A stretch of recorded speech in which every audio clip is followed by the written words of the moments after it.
Hello बच्चों, आज हम लोग जेडब्ल्यू मेंस और एडवांस का एक टॉपिक करेंगे जिसका नाम है इनवर्स ट्रिग्नोमेट्रिक फंक्शंस। ठीक है बच्चों, जैसा कि आप लोग देख रहे हो इस चैप्टर का नाम है इनवर्स ट्रिग्नोमेट्रिक फंक्शन। तो इसमें फंक्शन की बात चल रही है, तो सबसे पहले हम लोग फंक्शन को समझ लेते हैं। What is a function? बच्चे, फंक्शन क्या होता है? Function is a special type of relation in which every element in the domain has only image in the codomain and no element is left in the domain। कहना क्या चाहते हैं बच्चे? आप लोगों ने 11th क्लास के अंदर पढ़ा होगा, ये एक एरो डायग्राम है जिसमें ये रिप्रेजेंट करता है डोमेन को और ये रिप्रेजेंट करता है कोडोमेन को, और जो डोमेन से जो वैल्यू आ जाती है, जो इमेज होती है, उसको बोलते हैं रेंज। ठीक है बच्चों, तो बच्चे आपसे बोला गया फंक्शन क्या होता है बच्चे? एक ऐसा रिलेशन होता है जो दो कंडीशन को फुलफिल करता है। कौन कौन सी बच्चे?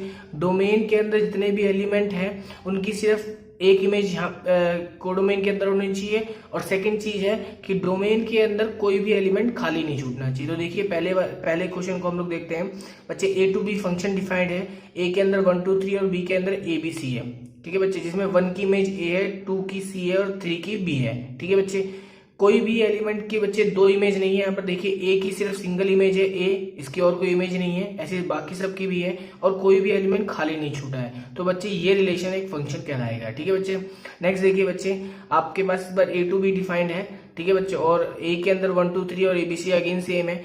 ए की बच्चे 1 है, 2 की बी है और 3 की भी बी है। ठीक है बच्चों, इन दोनों की इमेज बी है, बट बच्चे याद रखिए 2 की इमेज सिर्फ बी है और 3 की इमेज सिर्फ बी है, ये उसके लिए डिफाइंड है। ठीक है बच्चों, ऐसा नहीं है कि मैंने आपसे बोला था इस डेफिनेशन के अंदर ओनली इमेज का मतलब क्या है? 2 की दो इमेज नहीं होनी चाहिए, मतलब ऐसे नहीं होनी चाहिए कि 3 के पास दो इमेज है, 3 की ए भी है और 3 की सी भी है, ऐसा नहीं होनी चाहिए। 3 की सिर्फ एक ही इमेज इस तरफ होनी चाहिए। ठीक है बच्चों, तो ये कंडीशन भी फुलफिल हो रही है कि हर एक एलिमेंट की एक एक इमेज है और कोई भी एलिमेंट यहाँ पर खाली नहीं छूटा है। थर्ड देखिए बच्चों, थर्ड है बच्चे ए टू बी डिफाइंड है। ठीक है बच्चों, और वही 1 2 3 और ए बी सी है। अब बच्चे 1 की देखिए दो इमेज है ए और बी, तो बच्चे ये रिलेशन फंक्शन नहीं है क्योंकि यहाँ पर 1 की दो इमेजेस है ए और बी।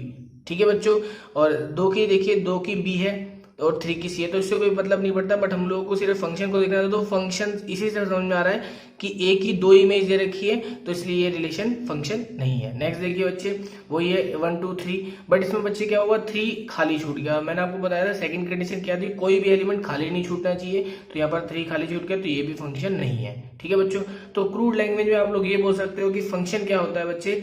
आपके पास डोमेन के अंदर कोई भी एलिमेंट खाली नहीं छूटना चाहिए, जैसे एक खाली छूट के ऐसा कोई एलिमेंट खाली नहीं छूटना चाहिए, और एक एलिमेंट से सिर्फ दो एरो, एक एलिमेंट से कभी भी दो एरो नहीं निकलने चाहिए। ठीक है, जैसे यहाँ पर देखिए 1 से 2 एरो निकल गए तो ये फंक्शन नहीं है। यहाँ पर एक ही है, एक है, सब जगह एक एक है, तो जहां पर एक एरो निकल रहा है और कोई भी एलिमेंट खाली नहीं है तो वो फंक्शन होगा, और जहां पर इन दोनों में से एक भी कंडीशन सेटिस्फाई नहीं हुई है तो वो फंक्शन नहीं होगा। ठीक है बच्चों, अब हम लोग बात करते हैं इनवर्स ट्रिगो की। ठीक है बच्चों, अब देखिए इनवर्स ट्रिग्नोमेट्री का नोटेशन बच्चे इस प्रकार से होता है टी इनवर्स एक्स, ये पूरा इसका नोटेशन है। ठीक है बच्चे, ये पूरा इसका नोटेशन है, और इस पूरे को बच्चे एक एंगल बोलते हैं। ठीक है बच्चे, ये पूरी टर्म जो कहलाएगी एक एंगल कहलाएगी, और एंगल किस में होगा बच्चे?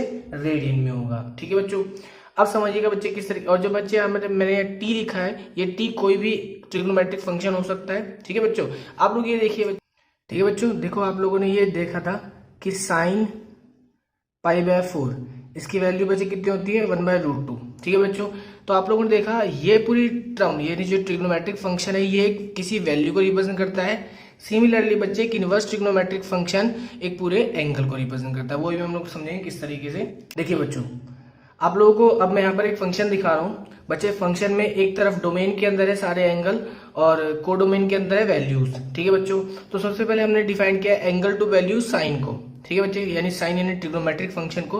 तो आपको पता है π/6 की वैल्यू 1/2 होती है, π/4 की वैल्यू 1/√2 होती है, और π/3 की वैल्यू √3/2 होती है। सिमिलरली अगर बच्चे मैं इनवर्स ट्रिग्नोमेट्री की बात कर रहा हूँ, यानी किसी फंक्शन के इनवर्स की बात कर रहा हूँ, तो ये सारी वैल्यू रिवर्स हो जाएंगे। रिवर्स का मतलब क्या है बच्चे? साइन इनवर्स 1/2 की वैल्यू हो जाएगी π/6, साइन इनवर्स 1/√2 की वैल्यू हो जाएगी π/4, साइन इनवर्स √3/2 की वैल्यू हो जाएगी π/3। तो आप लोगों को समझ में आ गया होगा, जब आप लोगों से ये पूछा जाता है साइन π/4 की वैल्यू क्या होगी, तो आप बोलोगे 1/√2, और कभी आपसे पूछा जाएगा साइन इनवर्स 1/√2 की वैल्यू कितनी होगी, तो आप लोग क्या बोलोगे? π/4 रेडियन एंगल। क्लियर हो गया बच्चों? तो ये बस समझना है आपको। तो अब देखिए वही मैंने यहाँ पर लिखा है कि ट्रिग्नोमेट्रिक ऑफ एक्स, जो कि एक कुछ भी आंसर आएगा तो वो एक पूरी वैल्यू कहलाएगी, और इसके अंदर जो लिखा हो वो एक एंगल लिखा होगा। देख लीजिए एक एंगल लिखा हुआ है।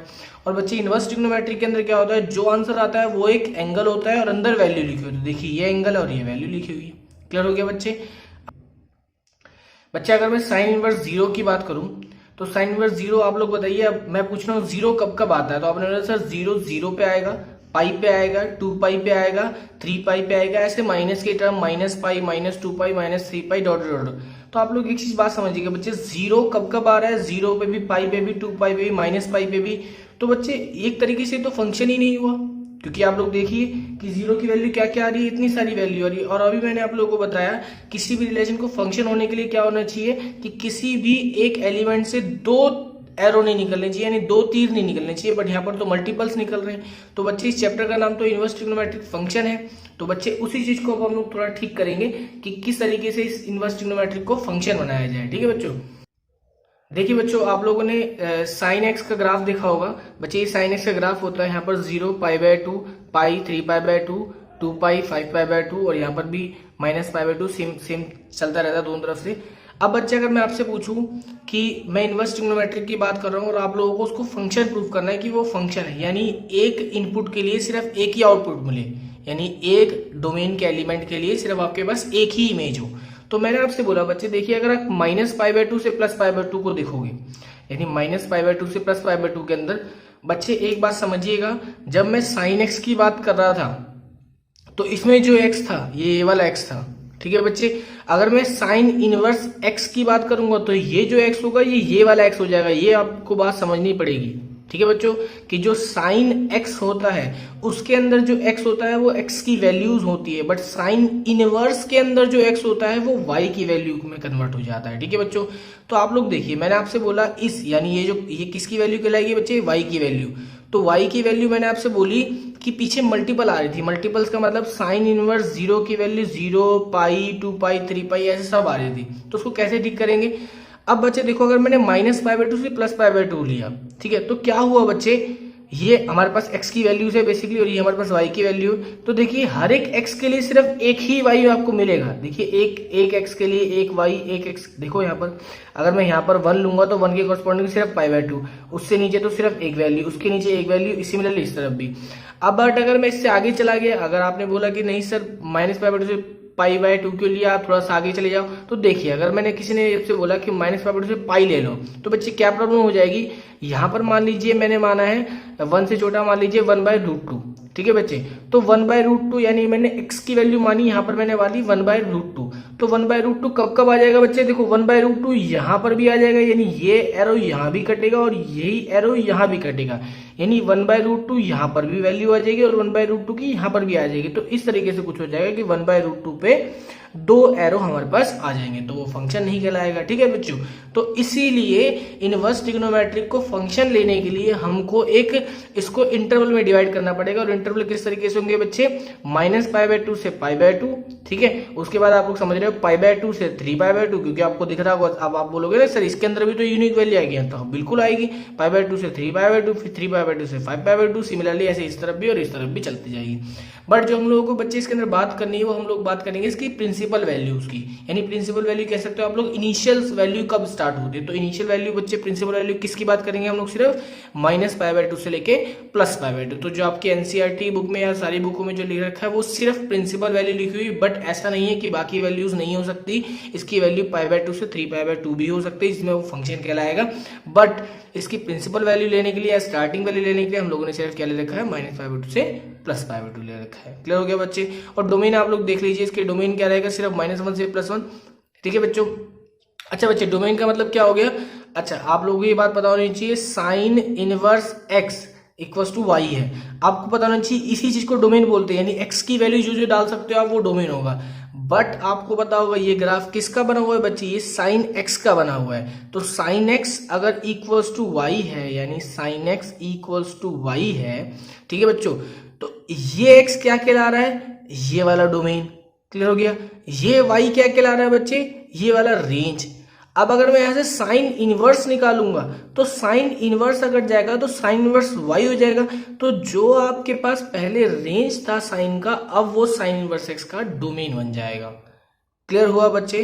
तो जब मैं यहाँ पर इसके डोमेन की बात कर रहा हूं तो बेसिकली मैं इस ग्राफ के रेंज की बात कर रहा हूं। तो आप बताइए इस ग्राफ का रेंज क्या है? -1 से +1 ही तो है, कहीं पर भी चली जाइए। तो इसीलिए जो प्रिंसिपल वैल्यू है, प्रिंसिपल वैल्यू तो आपके पास -π/2 से +π/2 होगी, और जो डोमेन कहलाएगा साइन इनवर्स x का वो क्या हो जाएगा बच्चे? -1 से +1 हो जाएगा। क्लियर हुआ बच्चे? आप सिंपल भाषा में समझ सकते हो कि जो साइन एक्स का डोमेन, जो साइन एक्स का रेंज होता है वो साइन इनवर्स एक्स का डोमेन बन जाता है। ठीक है, इस तरीके से मैंने आपको समझा दिया कि जो साइन एक्स का जो रेंज होगा वो अगर मैं उस तरफ भेजूंगा तो वो साइन इनवर्स एक्स का क्या कहलाया जाएगा? डोमेन बन जाएगा। क्लियर हो गया? तो डोमेन आपको, इसका रेंज दोनों पता लग गया अब आपको। अब सिमिलरली बच्चे कॉस का समझिएगा। कॉस का ग्राफ इस तरीके का होता है, देखिए यहाँ 0 से 0 पे 1 होता है और इस तरीके से चलता जाता है। तो बच्चे अगर इसमें मुझे यूनिक वैल्यू चाहिए तो आप कहाँ से कहाँ तक लोगे? देखो बच्चों 0 से लेके पाई तक ये यूनिक वैल्यू दे रहे हैं। क्यों? पाई के बाद देखो फिर से रिपीट चालू हो गया, रिपीट का मतलब फिर से अभी 2 वैल्यू मिलेगी, तो इसलिए इसके बाद नहीं लिया। तो इसलिए इसकी भी प्रिंसिपल वैल्यू यानी स्टार्टिंग वैल्यू ले सकते हैं हम लोग 0 से पाई, और इसका भी रेंज क्या, डोमेन क्या कहलाएगा बच्चे? -1 से +1, क्योंकि cos x का रेंज ही क्या होता है? -1 से +1, तो उसका रेंज इसका डोमेन बन जाएगा। तो -1 से +1। क्लियर हो रहा है बच्चे? बच्चे बन नहीं जाएगा, मैं आपको समझा भी रहा हूँ किस तरीके से हो जाएगा, क्योंकि मैंने आपको अभी बोल दिया कि cos x = y है। तो बच्चे ये जो पूरा क्या है? ये रेंज है, और रेंज इसकी क्या है बच्चे? -1 से +1 है। बट अगर मैं cos इनवर्स y की बात करूंगा तो y में बच्चे तो इसका रेंज था ना, तो अब तो इसका डोमेन बन गया। तो डोमेन बताइए क्या होगा? वही जो पहले रेंज था, यानी -1 से +1। क्लियर हो रहा है बच्चे? अब देखिए नेक्स्ट है बच्चे tan इनवर्स x का। तो आप अभी तक आप लोगों ने 2 की देख ली, साइन इनवर्स एक्स की प्रिंसिपल वैल्यू -π/2 से +π/2 और कॉस इनवर्स एक्स की 0 से पाई। ठीक है बच्चों, अब हम लोग tan की देख लेते हैं। तो बच्चे tan की क्या होती है बच्चे?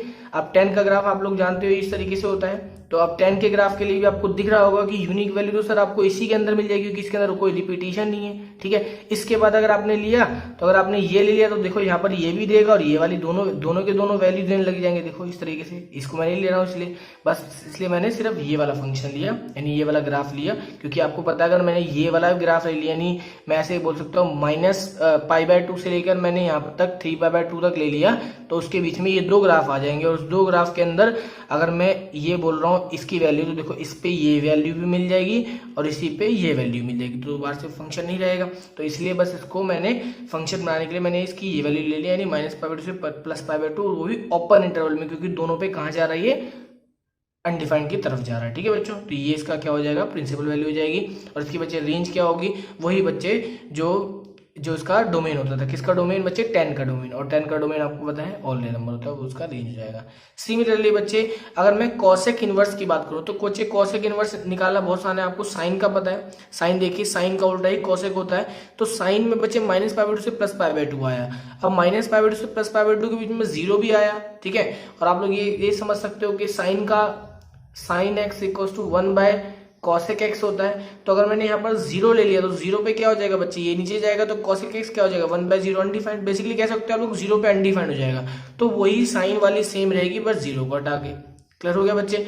अगर अब मैं सेक की बात करूं तो सेक का क्या रहेगा? सर वही कॉस वाली, बस कॉस के बीच में π/2 आया था और π/2 पे cos 0 होता है, तो सेक अनडिफाइंड हो जाएगा, इसलिए π/2 हटा के।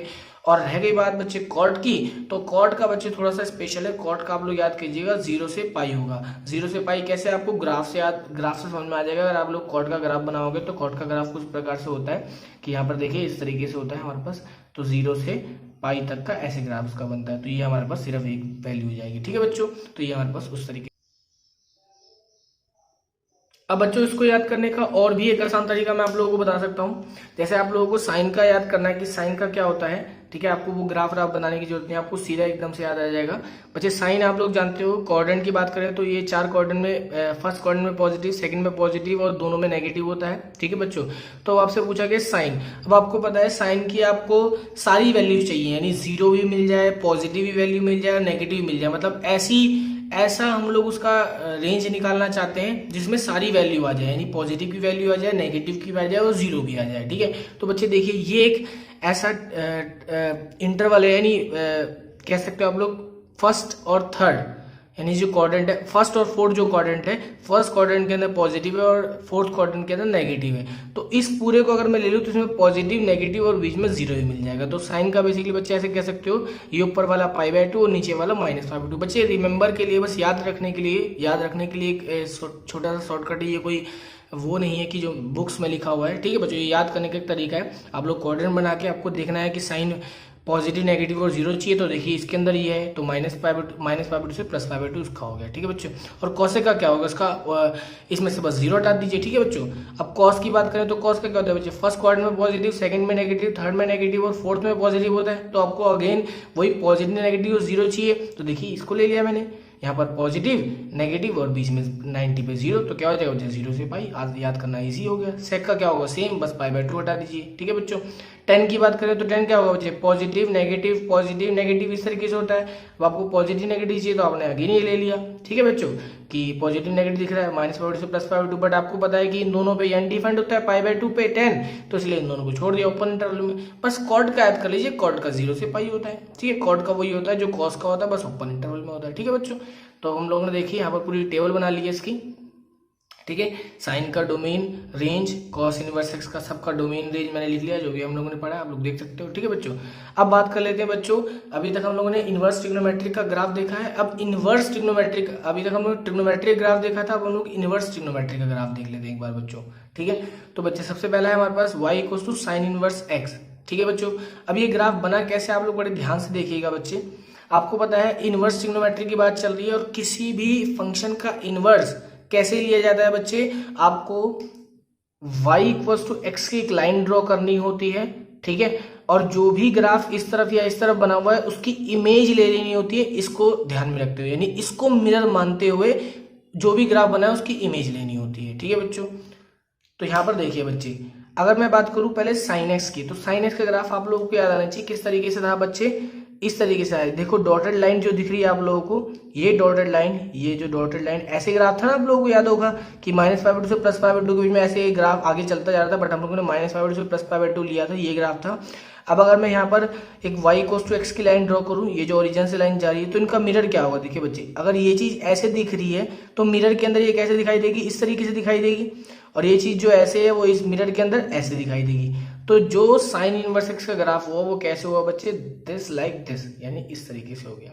ठीक है बच्चों, जिसमें इसका डोमेन क्या होगा, अभी आपने देखा -1 से +1, यानी -1 से +1, और इसका रेंज क्या होगा π/2 से -π/2। ठीक है बच्चों, ठीक है, समझ में आ रहा होगा आप लोगों को। तो ये इसका ग्राफ हो गया। सिमिलरली अगर मैं कॉस की बात करूं तो कॉस का आप लोग ऐसे देख सकते हो कि हम लोगों ने कॉस का ग्राफ क्या देखा था, ये हम लोगों ने कॉस का ग्राफ देखा था, याद होगा आपको, 0 से पाई हम लोगों ने ये ग्राफ देखा था। अब अगर मैं y = x की लाइन ड्रॉ कर रहा हूं तो देखिए ये जो लाइन ऐसे इसको यहाँ पर टच करेगी, ये लाइन इसको यहाँ पर ऐसे टच करेगी। ठीक है बच्चों, और ये जो लाइन यहाँ पर वेकेंट रहेगा ये वो इस तरीके से यहाँ पर आएगी। ठीक है बच्चों, तो ये इसका मिरर इमेज हो गया।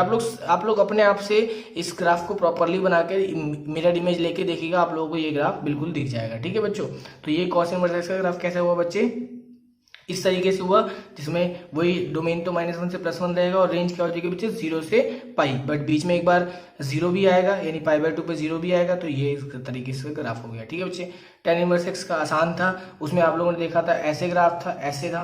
ठीक है ना बच्चे, याद होगा आप लोगों को, इस तरीके से ग्राफ बना हुआ था। तो इसमें कैसे हो जाएगा, उसका रिवर्स हो जाएगा। तो देखो ऐसे बना हुआ है, यहाँ पर -π/2 से +π/2 था ना बच्चे, तो यहाँ पर देखो उसका रिवर्स हो गया, तो यहाँ पर ये tan इनवर्स एक्स।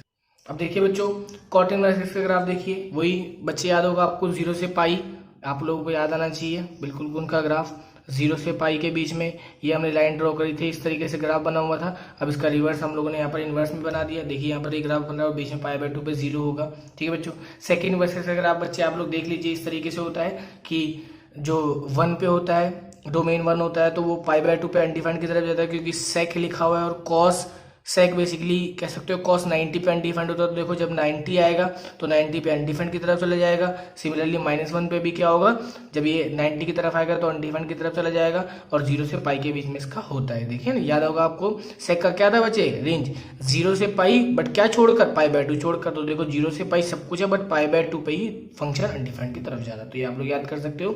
सिमिलरली हमारे पास कॉसेक इनवर्स एक्स का है, जो कि किस पे अनडिफाइंड पे जाएगा बच्चे, 0 पे जाएगा। तो देखो 0 पे अनडिफाइंड पे जा रहा है, और -π/2 से +π/2 होता है। क्लियर हो गया। नेक्स्ट है बच्चों, कुछ प्रॉपर्टीज हम लोगों को पढ़नी है। ठीक है बच्चों, उस प्रॉपर्टीज को कह लो या फॉर्मूलाज कह लो जो हम लोगों को याद करने हैं। ठीक है बच्चे, सबसे पहली प्रॉपर्टी है साइन इनवर्स एक्स एक्स होता है बच्चे, यानी साइन लिखा हुआ है और अंदर साइन इनवर्स एक्स लिखा है तो वो एक्स होगा। ठीक है, और for all x belongs to -1 से +1, क्योंकि आपको पता है अभी ये एक्स है। ठीक है, और ये आंसर में ये जो एक्स है और ये एक्स किसका है बच्चे, इनवर्स का है। तो इनवर्स का अगर एक्स की बात करें तो इनवर्स का डोमेन, साइन इनवर्स एक्स का डोमेन क्या होता है बच्चे, -1 से +1। सिमिलरली कॉस का भी होगा तो कॉस इनवर्स एक्स क्या होगा, एक्स ही होगा for all x belongs to -1 से +1। अब अगर मैं इसका ग्राफ पूछने आपसे बोलूँ इसका ग्राफ क्या होगा, तो आपको दिख रहा है अगर मैं y इक्वल्स टू इस पूरे को मानूं तो y इक्वल्स टू इससे कैंसिल आउट होगी तो x आ गया, तो y इक्वल्स टू x की लाइन कैसे होगी, इस तरीके से होगी।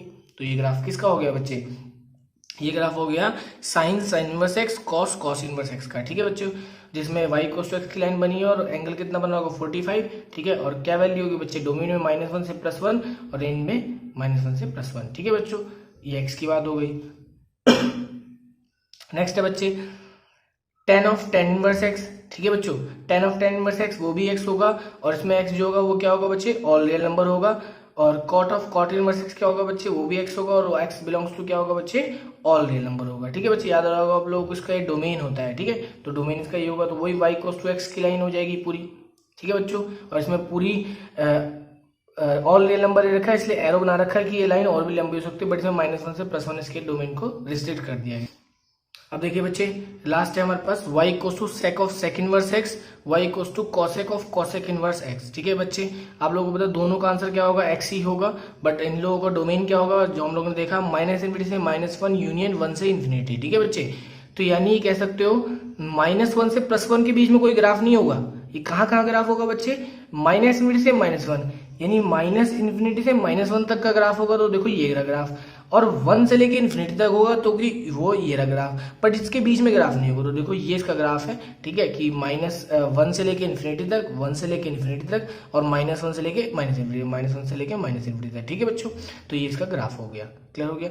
अब बच्चे प्रॉपर्टी नंबर 2 देखिए बच्चे, आप लोग को बताना चाहिए बच्चे साइन इनवर्स साइन एक्स होगा, बट ये हर बार x नहीं होगा, कुछ डोमेन के हिसाब से होगा। ठीक है, अगर मैं बोलूं साइन इनवर्स साइन एक्स होगा तो बिल्कुल होगा, बट x का जो बच्चे इसमें जो x है आपको बताइए ये x का x है बच्चे, साइन का x है। और आप लोग मुझे बताइए साइन का डोमेन क्या होता है, तो बच्चे साइन का ग्राफ याद आना चाहिए, पूरा ग्राफ बनता है तो साइन का डोमेन ऑल रियल नंबर होगा। बट अगर ऑल रियल नंबर अगर यहाँ पर डलने लग जाएगा तो साइन कभी भी x नहीं दे पाएगा, क्योंकि आपको पता है फिर ऑल रियल नंबर पे इनवर्स तो फंक्शन ही नहीं रहेगा। तो हमको पता है, अभी हमने देखा था कि साइन एक्स का ग्राफ अगर मैं -π/2 से +π/2 कर दूं तो वो इनवर्स ट्रिग्नोमेट्री को फंक्शन बना देगा। ठीक है बच्चों, तो इसलिए इसका आंसर x होगा कब, जब -π/2 से +π/2 होगा। ठीक है बच्चों, पहले क्या सीख रहे थे बच्चे हम लोग, sine x sign inverse x, तो उसमें x तो पक्का, उसमें x तो फिक्स हो गया था कि -1 से +1 होगा, बट इसमें जो x है वो ऑल रियल नंबर हो सकता है, इसलिए इसका आंसर x होगा कब, जब -π/2 से +π/2 होगा और नॉट इक्वल टू एक्स अगर हम रियल नंबर की बात कर रहे हैं, अगर पूरे की बात लोगे तो not equal to x. Similarly cos inverse cos x का आंसर एक्स होगा, वही मैं आपको बोल रहा हूँ, इसका ऑल रियल नंबर होगा, बट ऑल रियल नंबर नहीं लेना है आपको, सिर्फ 0 से π तक लेना है, तो ये कॉस इनवर्स कॉस एक्स दे देगा। ऐसे बाकी लिखे हुए हैं, tan के लिए -π/2 से +π/2, cot के लिए 0 से π लेना पड़ेगा, cosec के लिए -π/2 से +π/2 0 को छोड़ के, और sec के लिए 0 से π/2 को छोड़कर। ठीक है बच्चों, अब बच्चे हम लोग कुछ क्वेश्चंस देख रहे हैं। आपसे बोला गया है इवेल्युएट द फॉलोइंग, आपको इवेल्युएट करना है, वैल्यूज निकालनी है, साइन इनवर्स साइन π/4। तो देखिए वही हमारे पास यही क्वेश्चन हो गया, हमने जो भी पढ़ा है। तो इसमें बच्चे मैंने जो x बोला वो x क्या बोला आपसे, -π/2 से +π/2 के बीच में होना चाहिए तो आंसर x हो जाएगा। तो देखिए ना, हाँ बिल्कुल, -π/2 से +π/2 के बीच में है तो π/4, तो इसलिए इसका आंसर क्या हो गया, π/4। अब अगला देखिए, अगला लिखा है साइन इनवर्स साइन 2π/3। अब 2π/3 फिर से आपको देखना है -π/2 से +π/2 है कि नहीं है, तो बिल्कुल ये नहीं आ रहा है। ठीक है, तो हमको क्या करना पड़ेगा, हमको उसको सॉल्व करना पड़ेगा। तो बच्चे मैं बोल सकता हूँ 2π/3 को मैं π-π/3 लिख सकता हूँ, बिकॉज एलसीएम लेने के बाद 2π/3 आ जाएगा। ठीक है बच्चों, और अब मैं जानता हूँ साइन 180 माइनस थीटा।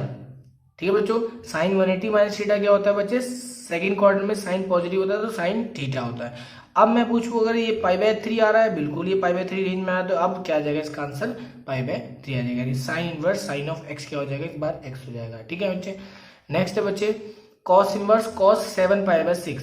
ठीक है बच्चे, अब देखिएगा बच्चे 7π/6 लिखा हुआ है। अब हमको पता है 7π/6 अगेन नहीं आता 0 से पाई के बीच में, क्योंकि इस बार कॉस का तो 0 से पाई होगा ना बच्चे, ठीक है।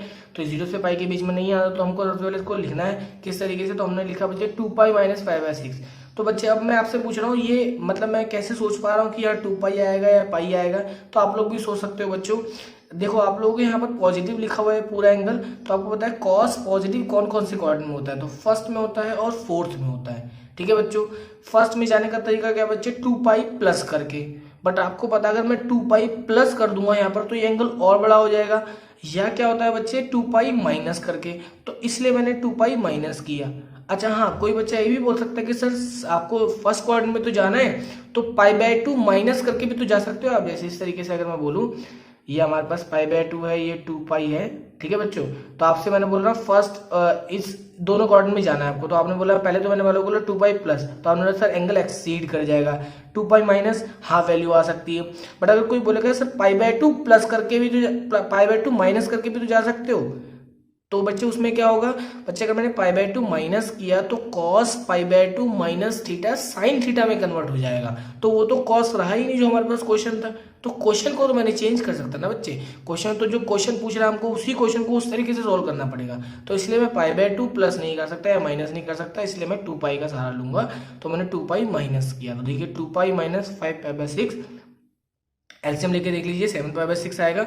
अब मैं बोल सकता हूँ cos 2π माइनस थीटा क्या होता है बच्चे, cos थीटा होता है, और 5π/6 उस 0 से पाई के बीच में आएगा। आप लोग देख सकते हो π/6 का मतलब कितना होगा बच्चे 30 डिग्री, π/6 का मतलब 30 डिग्री होता है।